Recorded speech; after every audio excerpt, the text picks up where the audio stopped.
What's up, y'all? It's Samantha and Sydney, and we're back with another episode that you don't want to miss on the Deeper Than Tech podcast, where we talk about how to grow your career in an industry that was not designed with us in mind. In today's episode, we're going to go over opinions. We're going to be very opinionated in this episode about all the unpopular opinions in the software development world. Like, true, false, is this the correct statement? Should we follow this? You're about to find out. Let's get started.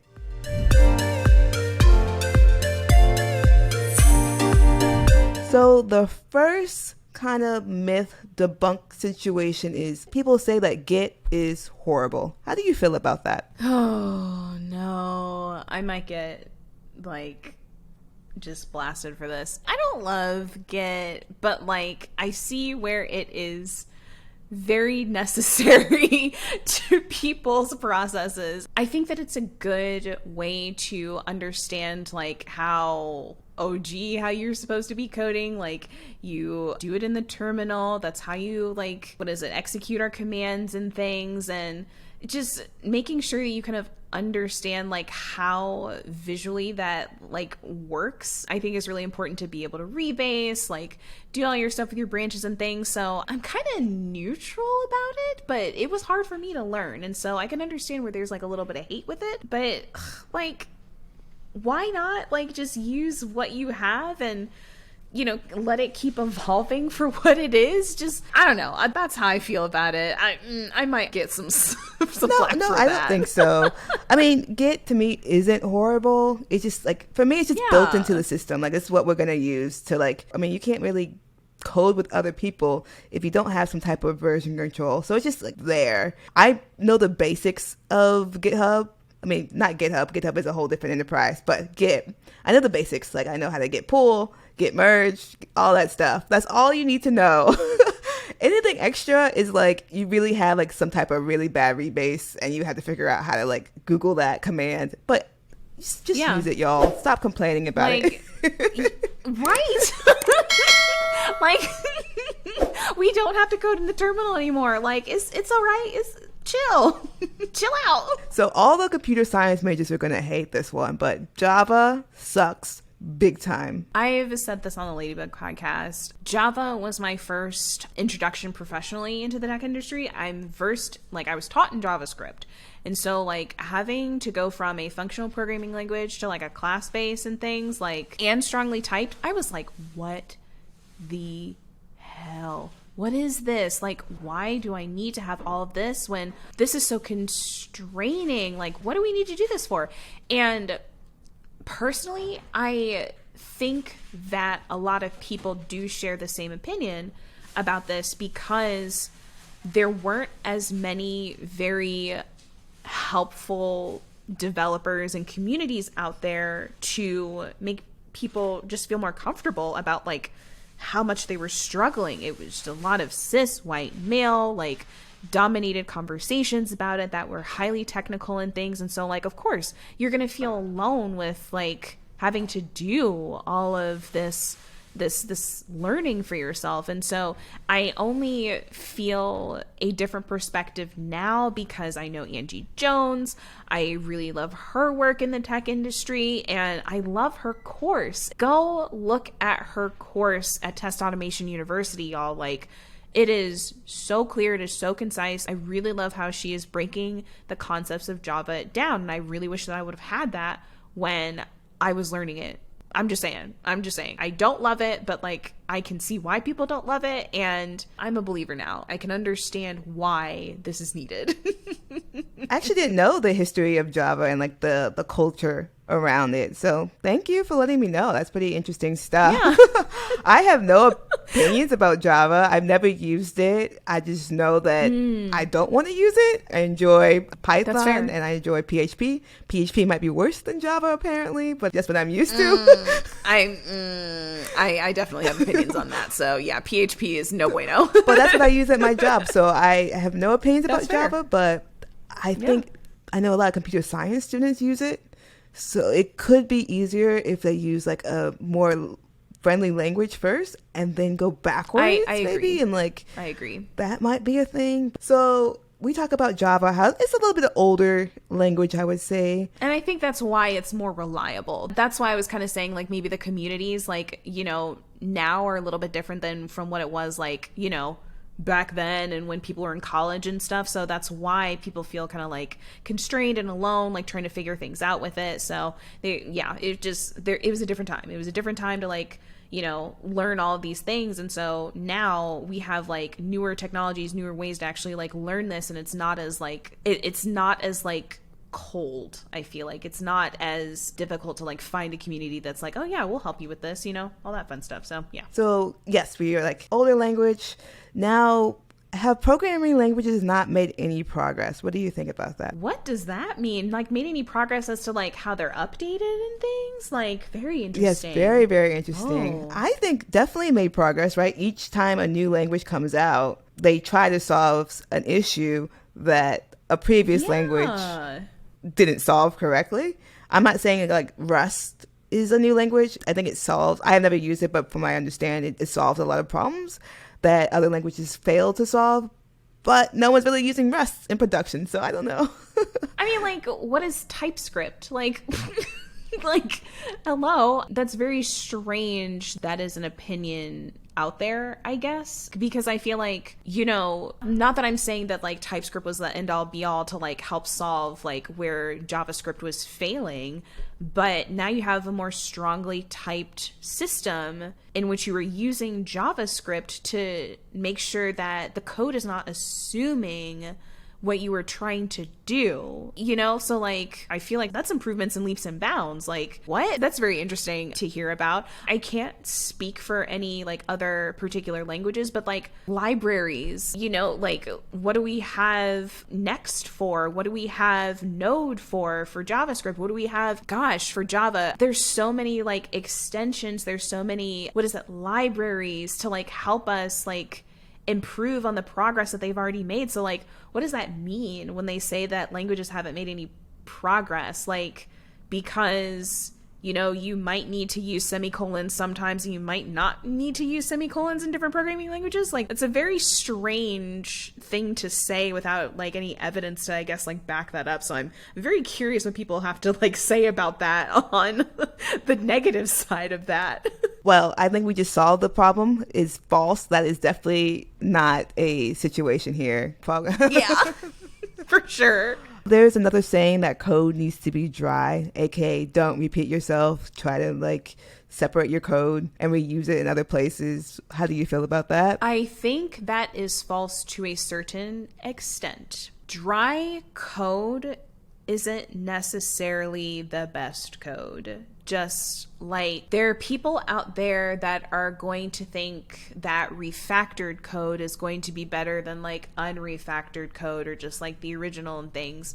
You know, you can be clever all that you want with code, but if people don't understand what in the world you are trying to do with this, and you're thinking too much about like making it simpler, easier, faster, drier, whatever, and like you have your whole team over here that like doesn't understand what you're talking about because of either like lack of documentation or just lack understanding of like what your process was, I'm not going to understand this, and so therefore I'm not going to want that to be dry. I always go for make it work, then make it pretty. Just make it work instead of having to go through all of this like assumption beforehand to try and make it pretty as well as work, because that will keep your wheels spinning. So if you make it a priority to keep all of your stuff dry all the time, then yeah, you might have dry code, but like, is it readable? Do you understand what's going on? Or are you going to come back tomorrow and be like, what did I do? What drugs was I on while I was writing this, you know? So I think that's false to a certain extent. It's very nice to make sure that very obvious signs of code where you're repeating it like too many times, like needs to go into a function and things, like, of course. But there's a certain extent to where like you need to make sure that your stuff is readable, and it's not always good to assume that things need to be dry to do that. More err on the side of like not assuming that everybody is on the same wavelength as you. And if you need to make it drier later, make it drier later. Yeah. I definitely agree. readability is way more important than giving yourself a visible pat on your back of like, I made it super dry. Mm-hmm. Like, nobody cares about that. Can I, as another developer, come in? Sorry, I don't like crust. You're crusty. Crusty code. Yeah, if I'm a new developer, I want to come in and be able to understand what's going on. I don't want to have to ask you why do you use this reducer when you could just use it like you state. I'm like, just come on now, chill out with all that stuff. So thinking about like making sure your code is reusable and readable, is pre-optimization perfectly fine? Is pre-optimization fine? I don't know. I don't think so, and I think that this is where more experienced developers have like a disconnect with people that are like junior developers. I really don't think that you need to be thinking of like all of the solutions to make things like cleaner, more like readable and much faster and things.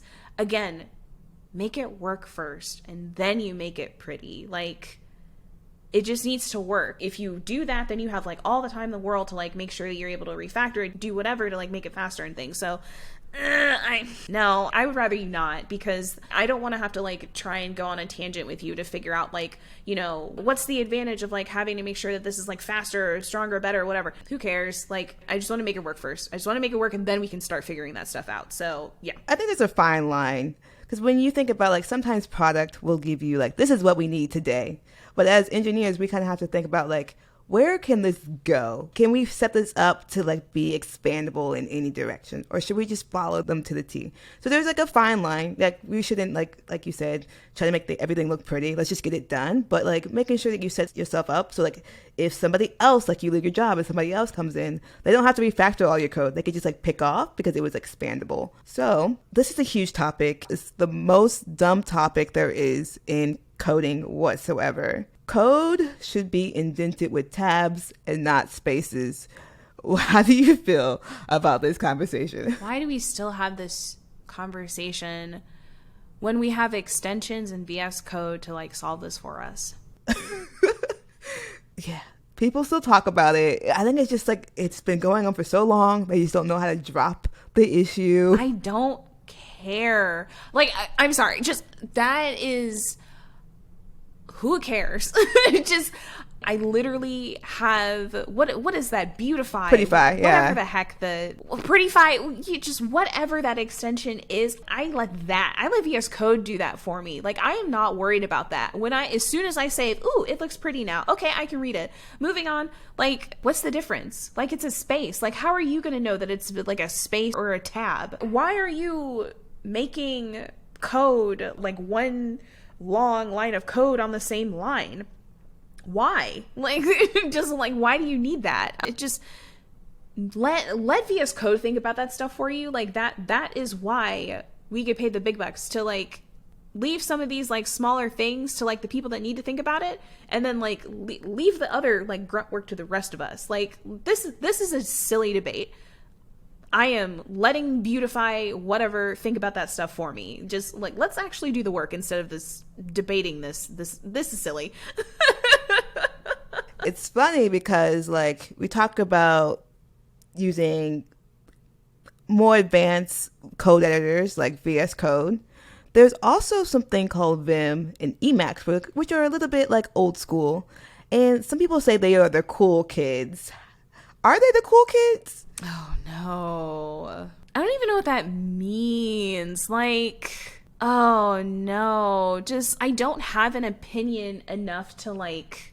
Because I don't have an opinion enough to know, because I haven't had to, like, deep dive into these enough to, like, care.